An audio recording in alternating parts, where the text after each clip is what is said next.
दोस्तों, आप सभी का एक बार फिर से स्वागत है गोदावरी कोचिंग क्लासेस में। आज हम पढ़ेंगे गुर्जर प्रतिहार वंश के बारे में। कल हमने देखा था गुर्जर प्रतिहार वंश की दो मुख्य शाखाओं, एक तो मंडोर और एक भीनमाल के बारे में, और उनके शासकों के नाम देखे थे। लेकिन आज हम उन शासकों के बारे में और भी चीज़ें जानेंगे कि उनकी क्या विशेषता है, उन्होंने क्या क्या काम करे। सबसे पहले हम देखेंगे कि मंडोर की जो स्थापना है वो किसने करी थी? रज्जिल ने। रज्जिल से पहले यदि गुर्जर प्रतिहार वंश का मूल पुरुष, आदि पुरुष ये सब पूछे तो वो हमारा हरिश्चंद्र है। हरिश्चंद्र के ही पुत्र कौन है? यहाँ पे रज्जिल है। कौन से पुत्र हैं? तीसरे पुत्र हैं। इन्होंने ही अपने मंडोर को राजधानी बनाया था और ये सब चीज़ें इनके बारे में हम जानेंगे। सबसे पहले देखते हैं हम रज्जिल के बारे में। रज्जिल जो कि हरिश्चंद्र के तीसरे पुत्र हैं। कौन से पुत्र हैं? हरिश्चंद्र के तीसरे पुत्र कौन है? रज्जिल है। रज्जिल ने ही मंडोर को अपनी राजधानी बनाया था। मंडोर राजधानी बनाया था। कब बनाया था? 560 ईस्वी में मंडोर को अपनी राजधानी बनाया था रज्जिल ने।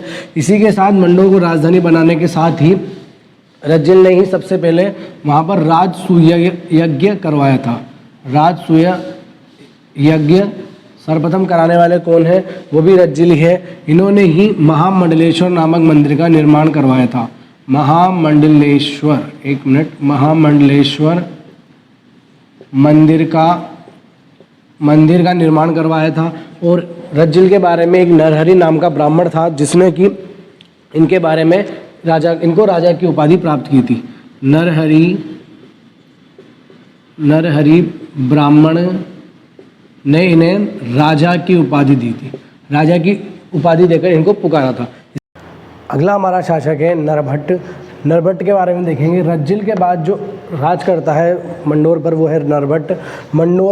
नरभट्ट ने मंडोर में विष्णु मंदिर का निर्माण करवाया था।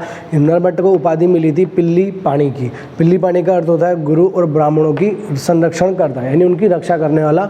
ये उपाधि मिली थी नरभट्ट को। नरभट्ट के बाद आता है हमारा नागभट्ट प्रथम।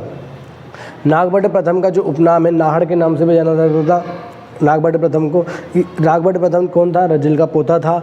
मेड़ता को इसने जीता और उसके बाद मेड़ता को राजधानी बनाया था। पहले क्या थी? मंडोर। अब इसने राजधानी किसने बदली? नागभट्ट प्रथम को। ये क्वेश्चन भी अक्सर पूछा जाता है कि नागभट्ट प्रथम ने अपनी राजधानी किसको बनाया था? तो मेड़ता को बनाया था। इसकी पत्नी का नाम था जज्जिका देवी। जज्जिका देवी के दो पुत्र हुए, एक तो भोज और एक तात। तात इनका बड़ा बेटा था लेकिन राजा बनाया भोज को। क्यों? क्योंकि तात क्या था? आध्यात्मिक प्रवृत्ति का था, इसलिए उसने राजगद्दी को छोड़कर संत बनना निश्चय करा और राजगद्दी किसको सौंप गया? तात को। तो राजा कौन बना? तात। आगे जाके इसमें तात तो आध्यात्मिक प्रवृत्ति का था, उसने छोड़कर भोज को राज्य दे दिया, तो राजा कौन बना? भोज। भोज के बाद आता है हमारा शिवलुक। शिवलुक ने तवन क्षेत्र व त्रावण क्षेत्र पर अधिकार कर लिया। त्रावण क्षेत्र क्या होता है? राजस्थान के उत्तरी पश्चिम वाला जो इलाका है उसको त्रावण क्षेत्र या तवन क्षेत्र बोला जाता है। शिवलुक ने सिद्धेश्वर महादेव मंदिर का निर्माण करवाया था मंडोर में।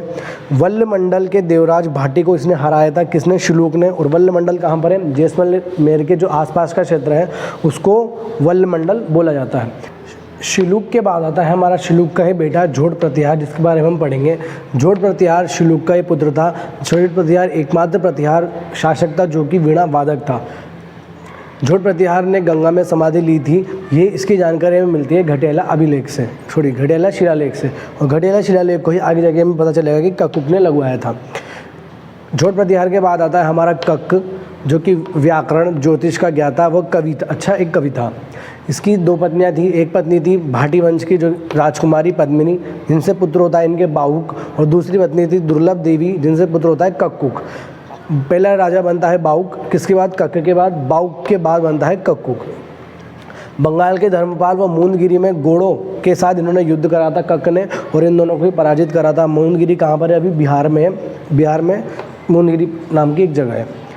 कक्क के बाद आता है हमारा कक्कुक। पहले बाहुक राजा बनता है, बाहुक के बाद शासक बनता है कक्कुक, जिन्होंने 860 ईस्वी में एक शिलालेख बनवाया था, घटियाला शिलालेख, जो कि कहाँ पर है? घटियाला नाम की जगह पर ही है। घटियाला में ही इन्होंने अभिजनों को हराया था जो कि घटियाला में राज करते थे, और महाजनों को वहाँ बसाया और उनके व्यापार में वृद्धि करी थी। कक्कुक ने दो स्तंभ बनाए थे, एक मंडोर जोधपुर में और एक रोहिस्कूप नगर में, जो कि कहाँ है? वो भी जोधपुर में ही है। यदि वीडियो अच्छा लगा हो तो वीडियो को लाइक कीजिएगा, चैनल को सब्सक्राइब कीजिएगा। धन्यवाद।